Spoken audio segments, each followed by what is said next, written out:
All right, today I have a 2017 Dodge Grand Caravan, and I'm going to show you how to control the heating and cooling system in this vehicle. But before we get started, could you give me a thumbs up? I'll appreciate it tremendously. All right, so what I'm going to do is I'm going to look towards the center of the vehicle, and do you see this right here? This is the heating and cooling control system. What I'm going to do is I'm going to show you how to turn it on first, and then we'll go over the controls. Now, to turn it on and off, all you have to do is simply turn this knob, okay? When you turn it all the way to the left and it's over this 0 right here, the fan is off. If I spin it this way, the fan goes high and it blows really high. All right, so let's go start on the left-hand side. This right here, keep it on so for, purposes.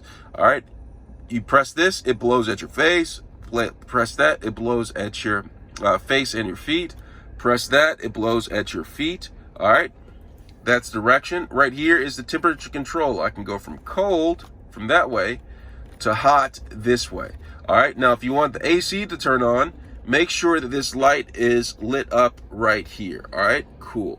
All right, again, we talked about the fan speed, right? That's the fan speed, but you can also control whether it's a recycled air. And you can do that by pressing this.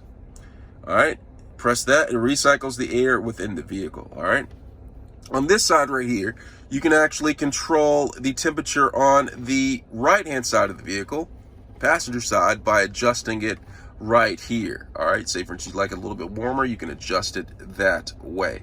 All right, over here you can also adjust where the fan is blowing for the defroster for the windshield. All right, and the feet, you press that.